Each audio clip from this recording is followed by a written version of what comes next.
दोस्तों नमस्कार। रात 8:30 बज चुके हैं और लिबरल टाइम की ये खास पेशकश आपके लिए एक नए मुद्दे के साथ तैयार है। मैं हूं आर मोहन तिवारी और आज चर्चा एक बार फिर से छिड़ गई है कि राहुल गांधी ने क्या नरेंद्र मोदी की नींव हिलाने की तैयारी कर ली है, क्योंकि इसकी बानगी आज उन्होंने खुद गुजरात में नरेंद्र मोदी का जो सबसे बड़ा गढ़ माना जाता है वहां हुंकार भरकर दे दी है। राहुल गांधी ने सीधे तौर पर चुनौती दे दी है कि मैं गुजरात में भारतीय जनता पार्टी और नरेंद्र मोदी की सरकार तोड़ूंगा। और साथ ही ये सवाल भी यहां पर निकलकर सामने आ गया है कि क्या राहुल गांधी अब भी चुनावी मोड में है और राहुल गांधी की ये रफ्तार भारतीय जनता पार्टी और पूरा इकोसिस्टम रोकने में कहीं ना कहीं मुश्किलों का सामना कर रहा है। क्या है मुद्दा और क्यों राहुल गांधी ने गुजरात पहुंचकर नरेंद्र मोदी की किस चुनौती को स्वीकार किया है, इस पूरे मसले पर आज अपने इस खास कार्यक्रम लिबरल टाइम में आपसे बातचीत करेंगे और जानने की कोशिश करेंगे कि आखिर क्यों पूरा इकोसिस्टम भारतीय जनता पार्टी का, नरेंद्र मोदी अमित शाह का एक बार फिर से राहुल गांधी के लिए एंटी हिंदू, हिंदू विरोधी जैसे स्लोगन्स लगातार एक के बाद एक फेंके जा रहा है, हमले किए जा रहा है। दोस्तों राहुल गांधी 2024 के लोकसभा चुनाव के बाद से ही ताबड़तोड़ अंदाज में पूरी तरह से नरेंद्र मोदी सरकार को घेरने में जुट गए हैं। हालांकि इसकी शुरुआत तो वो पिछले कई सालों से कर रहे हैं, लेकिन अब नतीजे जब सामने आए हैं तो उन्हें एक अलग बूस्टर मिल गया है, कॉन्फिडेंस मिल गया है और इन नतीजों ने कहीं ना कहीं बैकफुट पर लाकर रख दिया है पूरी भारतीय जनता पार्टी को। यही वजह है कि राहुल गांधी अब फ्रंट फुट पर खेल रहे हैं, बढ़कर खेल रहे हैं। सियासत का खेल पिछले 10 सालों से भारतीय जनता पार्टी कर रही थी। जो आत्मविश्वास प्रधानमंत्री नरेंद्र मोदी चुनावों के बाद दिखाते थे, अब कुछ वैसा ही यहां पर राहुल गांधी करते हुए नजर आ रहे हैं। और उन्होंने कहीं और से शुरुआत नहीं की है, सीधे इसकी शुरुआत प्रधानमंत्री नरेंद्र मोदी की उस नींव को हिलाने के प्लान के साथ की है जहां से निकलकर नरेंद्र मोदी दिल्ली की गद्दी तक पहुंचे थे। बात कर रहा हूं मैं गुजरात की, वही गुजरात जहां 4 बार मुख्यमंत्री रहने के बाद नरेंद्र मोदी ने देश की बागडोर अपने हाथों में संभाली थी। जिस गुजरात को मॉडल बनाकर नरेंद्र मोदी ने दिल्ली में अपनी सरकार बनाई और जिस गुजरात में कहा जाता है कि इस वक्त मोदी को हरा पाना मुश्किल ही नहीं नामुमकिन सा हो गया है। 2022 के नतीजे भी सामने आए थे, लेकिन गुजरात में तो अभी चुनाव में काफी वक्त है। करीब 3 साल बाद गुजरात में विधानसभा चुनाव होंगे 2027 में, लेकिन राहुल गांधी ने अभी से गुजरात में जाकर दहाड़ भर दी है। आज राहुल गांधी का गुजरात का दौरा था। इस गुजरात दौरे में राहुल गांधी ने कई ऐसे बयान दिए जिन्होंने साफ कर दिया है कि राहुल गांधी की रफ्तार को रोक पाना फिलहाल भारतीय जनता पार्टी के लिए मुश्किल हो रहा है। दोस्तों याद होगा कि राहुल गांधी ने लोकसभा में हाल ही में एक भाषण दिया था। इस भाषण में राहुल गांधी ने हिंदुत्व पर अपनी एक दृष्टिकोण दिखाई थी, एक नजर दिखाई थी और उन्होंने भारतीय जनता पार्टी को सीधे निशाने पर लेकर कह दिया था कि आप हिंदुत्व नहीं है, आप पूरा हिंदू समुदाय और समाज नहीं है। राहुल गांधी के इस बयान के बाद देश भर में भारतीय जनता पार्टी ने प्रदर्शन किए, प्रोटेस्ट किए, हल्ला बोल मचा दिया और गुजरात में एक चूक हो गई भारतीय जनता पार्टी से। राहुल गांधी ने यह बयान दिया कि जो खुद को हिंदू कहते हैं, भारतीय जनता पार्टी की तरफ इशारा कर कर उन्होंने कहा था कि जो खुद को हिंदू कहते हैं वही हिंसा करते हैं। राहुल का यह बयान सामने आता है और अगले दिन देश भर में प्रदर्शन होते हैं। गुजरात में कांग्रेस पार्टी का जो कार्यालय है वहां भी भारतीय जनता पार्टी पहुंच जाती है, प्रदर्शन होता है, तोड़फोड़ भी मचा दी जाती है। इस तोड़फोड़ ने राहुल गांधी को मौका दे दिया। राहुल गांधी ने पूरी तरह से इस तोड़फोड़ के मसले को बनाया और अब सीधा गुजरात के दौरे पर ही पहुंच गए। यह दौरा बेहद महत्वपूर्ण है, इस दौरे के कई मायने हैं और इस दौरे ने कहीं ना कहीं विपक्ष और सत्ता पक्ष के बीच जो आत्मविश्वास की एक बड़ी खाई बनती हुई जा रही है, गहराती हुई जा रही है, उसकी बानगी भी पेश कर दी। राहुल गांधी ने आज गुजरात में कांग्रेस के जो कार्यकर्ता हैं उनको संबोधित किया, कार्यकर्ताओं में जोश बढ़ाया। इसके बाद वे राजकोट का जो अग्निकांड हुआ था उसके पीड़ितों से भी मुलाकात करने पहुंचे, मोरबी ब्रिज कांड था उसके पीड़ितों से भी मुलाकात की। तो पूरी तरह से राहुल गांधी का ये गुजरात का एक बिजी शेड्यूल था, गुजरात का दौरा था और उन्होंने जो विपक्ष के नेता की भूमिका होती है उसे निभाने की कोशिश की। राहुल गांधी ने यहां एक जनसभा को भी संबोधित किया जो कांग्रेस कार्यकर्ताओं की थी। इस जनसभा में राहुल गांधी ने क्या कहा, ये आप जानिए। राहुल गांधी ने कहा कि आपने, भारतीय जनता पार्टी ने कांग्रेस के कार्यालय में तोड़फोड़ कर, पत्थर मारकर हमको चुनौती दी है और हम इस चुनौती को स्वीकार कर रहे हैं। आपने हमारे कार्यालय को तोड़ा है, हम आपकी सरकार को तोड़ेंगे। राहुल गांधी ने कह दिया कि हम नरेंद्र मोदी सरकार को तोड़ेंगे। ये बयान अब आप देखिए, ये सरकार तोड़ना उस तरह का सरकार तोड़ना नहीं है जैसे महाराष्ट्र में सरकार बन गई थी, 2018 में एमपी में सरकार बन गई थी। ये वैसा सरकार तोड़ना नहीं है।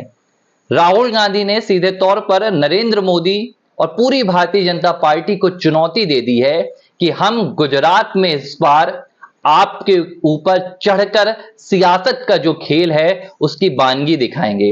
राहुल गांधी ने साफ कर दिया है कि आप जिस गुजरात से निकलकर दिल्ली तक पहुंचे हैं, सबसे पहले दिल्ली में हराने से पहले हम आपको गुजरात में रोकेंगे। और यही वजह है कि राहुल गांधी ने गुजरात का दौरा किया और अपने बयानों से एक पिच तैयार करने की कोशिश की। चुनाव की बेला अभी दूर है, चुनाव 2027 में होने, 3 साल राहुल गांधी गुजरात में मेहनत करेंगे नहीं करेंगे वो देखा जाएगा। लेकिन आज जो राहुल गांधी का दौरा था, इस दौरे से राहुल गांधी ने एक जो साइकोलॉजिकल खेल होता है, एक जो साइकोलॉजी पर प्रहार होता है, जो आत्मविश्वास पर एक ठोकर मारने वाली बात होती है, जो आत्मविश्वास पर एक चोट करने वाली बात होती है, वो राहुल गांधी ने गुजरात में दिखाई है। राहुल गांधी ने गुजरात में जाके नरेंद्र मोदी पर हमलों की बौछार कर दी।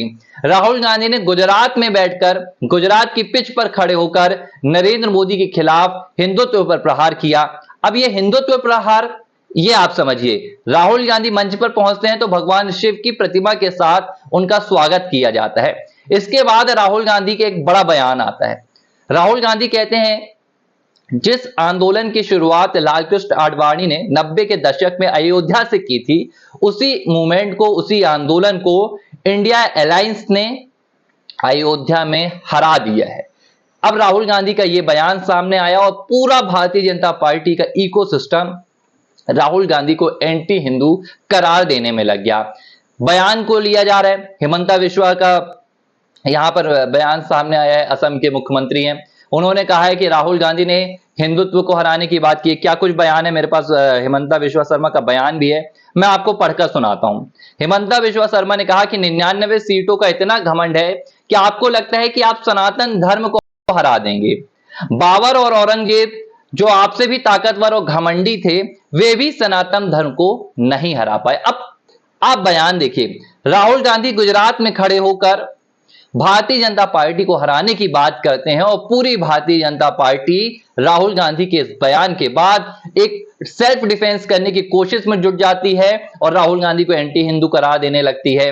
राहुल गांधी लालकृष्ण आडवाणी के मूवमेंट को हराने की बात करते हैं क्योंकि आप अयोध्या में हार गए। और राहुल गांधी का यह बयान कहीं ना कहीं नतीजों के बाद आ रहा है तो इसे मजबूती मिल रही है। अयोध्या का मूवमेंट यानी कि श्री राम जन्मभूमि मंदिर का आंदोलन, ये वो आंदोलन था जिसने भारतीय जनता पार्टी को देश भर में अपनी सरकारें और सत्ता स्थापित करने में मदद की। या यूं कहूं कि इसी आंदोलन ने भारतीय जनता पार्टी का देश की राजनीति में उदय किया, इससे आप इनकार नहीं कर सकते हैं।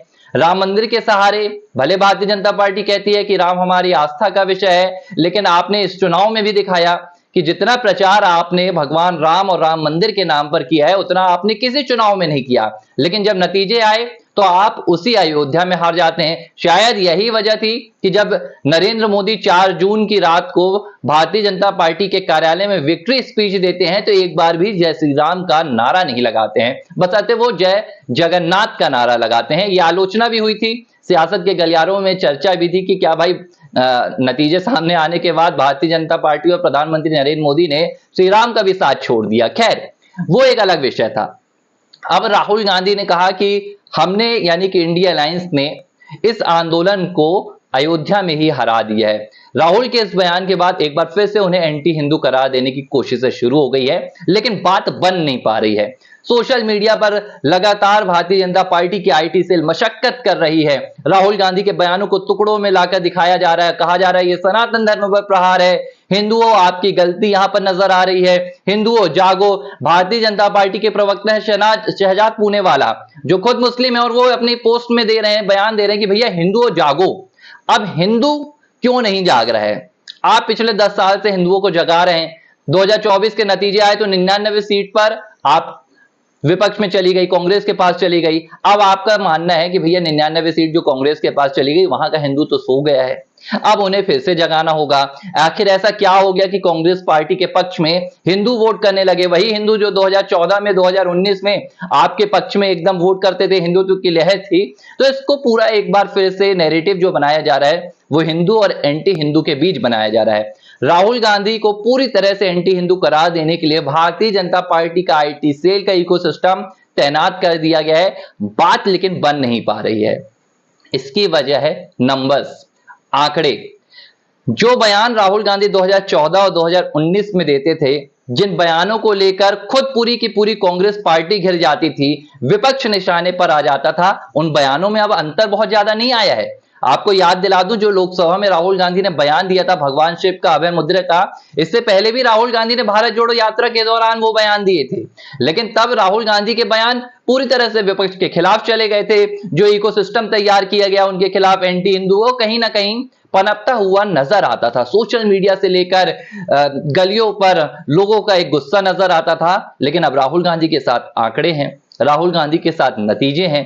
अयोध्या आप हार चुके हैं, काशी में नरेंद्र मोदी की जो जीत हुई थी, कितने कम मार्जिन से हुई थी, वो आंकड़े राहुल गांधी के पास हैं और राहुल गांधी उसका पूरी तरह से इस्तेमाल कर रहे हैं। गुजरात में भी राहुल गांधी ने यही कहा। राहुल गांधी ने कहा कि प्रधानमंत्री नरेंद्र मोदी तो अयोध्या से लड़ना चाहते थे, लेकिन सर्वेयर ने उन्हें मना कर दिया कि आप अयोध्या मत लड़िए, आप हार जाएंगे। यही वजह है कि वे काशी चले गए और जैसे तैसे अपनी जान बचाकर निकले। राहुल गांधी ने तो कहा कि काशी में हमसे कुछ गलती हो गई, वाराणसी में, नहीं तो नरेंद्र मोदी वहां भी चुनाव हार जाते। गुजरात की चर्चा भी राहुल गांधी ने की। उन्होंने कहा कि 2017 में हमने 5-6 महीने मेहनत की थी तो हमें थोड़ी वहां पर मार्जिन मिली थी। 2022 में हमने चुनाव अच्छे से नहीं लड़ा, लेकिन अब गुजरात में चुनाव लड़ेंगे और इनकी सरकार को तोड़ देंगे। गुजरात का चुनाव दूर है, लेकिन राहुल गांधी की पूरी प्लानिंग नरेंद्र मोदी की नींव हिलाने की है। वो नींव जो गुजरात से शुरू होकर दिल्ली तक पहुंचती है। राहुल गांधी जानते हैं कि इस वक्त देश की निगाहें उन पर टिकी हुई हैं। नरेंद्र मोदी से ज्यादा लोग इस समय राहुल गांधी को सुनना पसंद कर रहे हैं। इसकी वजह है राहुल गांधी ने जिस लिहाज से पूरा कैंपेन किया, और सबसे बड़ी वजह इसकी एक और है, खुद भारतीय जनता पार्टी। भारतीय जनता पार्टी ने हमेशा यह कोशिश की है कि राहुल गांधी को अपनी राजनीति के केंद्र पर रखा जाए। भाजपा ने जितने प्रहार राहुल गांधी पर की है, उतने प्रहार विपक्ष के किसी नेता पर नहीं की, क्योंकि ये भाजपा की स्ट्रेटजी थी, भाजपा की रणनीति हुआ करती थी कि भाई राहुल गांधी को निशाने पर लो, राहुल गांधी पर हमला करो, वोट बैंक अपने आप बढ़ेगा। राहुल गांधी की छवि भी कहीं ना कहीं पिछले 10 सालों में ऐसी हो गई थी कि मुकाबला अगर राहुल बनाम प्रधानमंत्री नरेंद्र मोदी होता था तो एज यहां पर प्रधानमंत्री नरेंद्र मोदी को मिल जाता था, जीत नरेंद्र मोदी की अपने आप हो जाती थी। गुजरात में नरेंद्र मोदी को भारतीय जनता पार्टी अपना चेहरा बना ली, यहां जहां राहुल गांधी को चेहरा बनाया गया, भारतीय जनता पार्टी की जीत हो गई। यही कोशिश 2024 के चुनाव में भी की गई थी।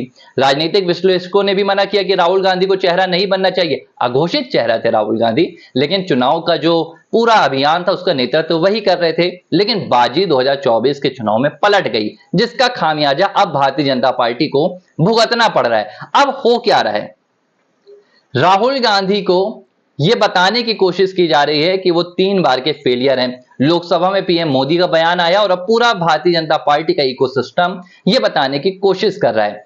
गुजरात पहुंचे राहुल गांधी तो पोस्ट निकलकर आईटी सेल प्रमुख है भारतीय जनता पार्टी के अमित मालवीय, उनकी सामने आई कि गुजरात में पिछले 3 बार से राहुल गांधी प्रचार कर रहे हैं और यहां भी कांग्रेस की हार हुई है। 2017, 2022 बताया गया राहुल गांधी को कि आप अब 2024 में भी ये बयान मत दीजिए। ये बार बार बताने की कोशिश की जा रही है कि राहुल गांधी जो अपना विपक्ष की भूमिका निभा रहे हैं वो गलत निभा रहे हैं। अब कैसे? राहुल गांधी कहीं ना कहीं अब जो सत्ता पक्ष है उसे अपनी सियासत का खेल खिला रहे हैं।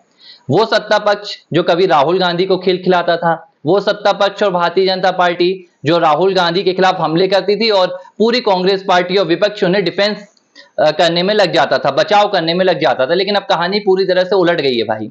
अब राहुल गांधी अपनी विपक्ष के नेता की भूमिका निभा रहे हैं और हमले अपने आप सरकार के ऊपर हो जाते हैं। कैसे हो रहे हैं? राहुल गांधी पूरी तरह से एक्टिव मोड में है। बीते दिनों राहुल गांधी ने दिल्ली में 2 जगहों का दौरा किया। एक उन्होंने एक मजदूरों के बीच में गए, मजदूरों से बातचीत की और खुद भी मजदूरों के साथ हाथ बटाया। उन्होंने रेत, सीमेंट, ईंट गिट्टी का काम किया और देखा कि भाई मजदूरों के क्या हाल हैं। राहुल गांधी ने इसके साथ लोको पायलट से भी बातचीत की थी दिल्ली में। इसकी भी वीडियो और तस्वीरें सामने आई हैं। अब आप देखिए, राहुल गांधी ने मजदूरों से बातचीत की, इस पर भी भारतीय जनता पार्टी को ऐतराज हो गया। भाजपा ने कहा कि भाई ये तो तस्वीर खिंचाने का काम कर रहे हैं। राहुल गांधी के कैमरामैन जितने हैं उनकी तस्वीर पोस्ट की गई। बताया जा रहा है कि राहुल गांधी 6-6, 8-8 कैमरामैन लेके जा रहे हैं। अब भारतीय जनता पार्टी उन तस्वीरों को भूल रही है कि जब नरेंद्र मोदी दक्षिण भारत में जाते हैं, तमिलनाडु में, और तपस्या करने जाते हैं, तब भी उनके आसपास 4 कैमरे लगे रहते हैं। लेकिन अब वो राहुल गांधी के कैमरे गिना के ये बताने की कोशिश कर रही है कि भैया राहुल गांधी तो राजनीति कर रहे हैं, विपक्ष के नेता हैं, लेकिन वो तस्वीरें खिंचाने जा रहे हैं। राहुल गांधी ने लोको पायलट से बातचीत की तो पूरी भारतीय जनता पार्टी का इकोसिस्टम ये बताने में जुट गया है कि राहुल गांधी ने ये सब कुछ रील और यूट्यूब वीडियो के लिए कहा कि यहां ये कहिए कि यूट्यूब या रील के जरिए लोकप्रियता हासिल करने के लिए किया। एक वीडियो सामने आया है।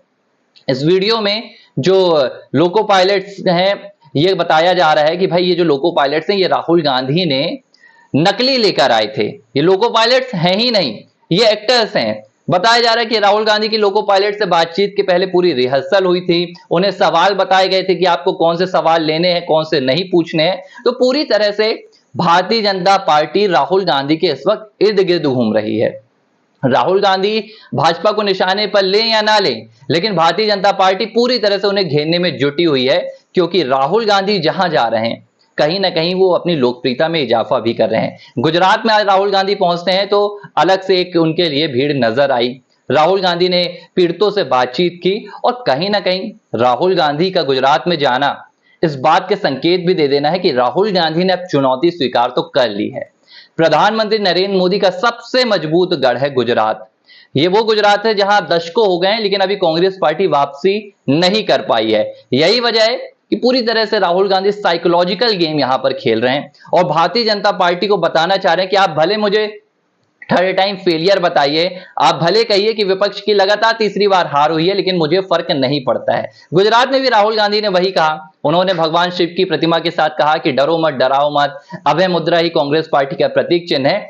एक तरफ से राहुल गांधी सॉफ्ट हिंदुत्व को अपने साथ लेकर चल रहे हैं और भारतीय जनता पार्टी का जो हार्डकोर हिंदुत्व का एजेंडा है उस पर हमला कर रहे हैं। ये हमले पहले कहीं ना कहीं विपक्ष के खिलाफ हो जाते थे, लेकिन अब जबकि राहुल गांधी के पास आंकड़े हैं, राहुल गांधी के पास 99 सांसद हैं, विपक्ष की 234 सीटों का साथ है, तो राहुल गांधी के ये हमले भारतीय जनता पार्टी पर सीधे तौर पर प्रहार कर रहे हैं। शायद यही वजह है कि अब पूरी भारतीय जनता पार्टी राहुल गांधी के इर्द गिर्द घूम रही है और उनके द्वारा जो हमले किए जा रहे हैं उनका डिफेंसिव मोड ढूंढने में लगी हुई है। राहुल गांधी ने हाथरस में पीड़ितों से बातचीत की तो भारतीय जनता पार्टी ने इसमें भी ऐतराज जताया। भाजपा ने उन्हें उन जगहों पर जाने का निमंत्रण दिया कि भाई आप तमिलनाडु क्यों नहीं गए जहां शराब कांड में 68 लोगों की मौत हो गई है, बीएसपी के लीडर की हत्या कर दी गई है, आप उनसे मिलने क्यों नहीं जा रहे हैं। तो ये पूरी यहां पर हलचल भाजपा के खेमे में देखने के लिए मिल रही है। वो राहुल गांधी जिनके दौरों पर मीडिया कवरेज भी नहीं मिलता था, अब राहुल गांधी कहीं पहुंच रहे हैं तो पूरी भारतीय जनता पार्टी इर्द गिर्द राहुल गांधी के घूमते हुए नजर आ रही है। लेकिन राहुल गांधी यहां पर जो खेल सियासत का खेल रहे हैं उसने दिखा दिया है कि जो दांव राहुल गांधी पिछले 10 सालों से चल रहे थे वो दांव कहीं ना कहीं अब सफल होने लगे हैं। राहुल गांधी हमेशा से अपनी लड़ाई सीधा प्रधानमंत्री नरेंद्र मोदी के खिलाफ लड़ते थे, लेकिन राहुल गांधी को मना किया जाता था। कई विपक्ष के नेता भी कहते थे कि राहुल गांधी को नरेंद्र मोदी को अपना हमला नहीं बनाना चाहिए, लेकिन अब वही दांव राहुल गांधी का कामयाब होते हुए नजर आ रहा है। राहुल गांधी के बढ़ते हुए हमले नरेंद्र मोदी के खिलाफ विपक्ष को कहीं ना कहीं मजबूत बना रहे हैं। प्रधानमंत्री राहुल गांधी के हमलों से बचते हुए नजर आ रहे हैं, शिकार भी हो रहे हैं। जिस लिहाज से उन्होंने नीट के मुद्दे को सदन में उठाया, मणिपुर के मुद्दे को सदन में उठाया, तो कहीं ना कहीं यहाँ राहुल गांधी का जो एक प्रहार है उसका जो जवाब है नरेंद्र मोदी ने दिया। तो उन्होंने कहीं ना कहीं उनका जवाब दिया, वो सवाल जो राहुल गांधी पूछते आ रहे थे। तो ये साफ करने वाली बात है कि भाई राहुल गांधी का असर तो दिख रहा है। हालांकि राहुल गांधी यहां रुकने नहीं वाले हैं। राहुल गांधी लगातार उन तमाम जगहों पर जा रहे हैं जहां उन्हें संगठन को मजबूत करना है। आज गुजरात में भी उन्होंने संगठन की मजबूती किया। उन्होंने कहा कि भाई गुजरात में जो शादी वाले घोड़े हैं उन्हें अलग रखना है और जो रेस वाले घोड़े हैं उन्हें अलग रखना है। यानी कि उन्होंने जो 2017 में और 2022 में टिकटों को लेकर जो बंटवारा हुआ था उसमें जो गलतियां हुई हैं उस पर एक बात कही है कि अब उन्हीं लोगों को टिकट दी जाएगी जो चुनाव लड़ने वाले होंगे और जो संगठन में बैठने वाले नेता हैं उन्हें टिकट नहीं दी जाएगी। तो राहुल गांधी पूरी तरह से मजबूत होकर भारतीय जनता पार्टी का घेराव करने में जुट गए हैं। सवाल यह भी उठने लगे कि राहुल गांधी अब भी चुनावी मोड में क्यों हैं। अब आप एक बात बताइए, 2022 में उत्तर प्रदेश में भारतीय जनता पार्टी ने चुनाव जीता, एक बार फिर से योगी सरकार बनी थी। मुझे तारीख भी याद है, 10 मार्च 2022 को उत्तर प्रदेश के नतीजे आए थे।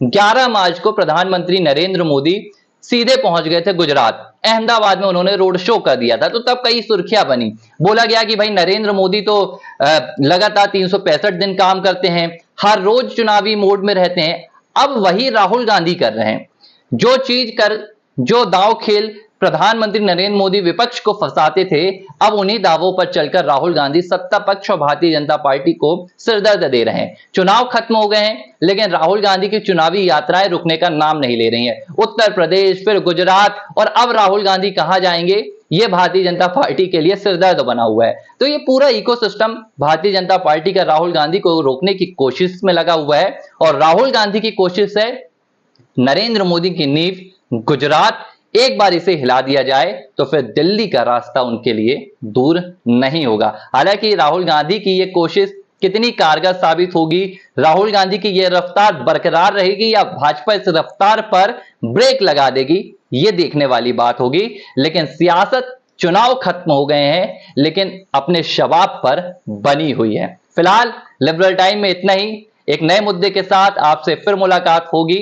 देखते रहिए लिबरल टीवी पर लिबरल टाइम।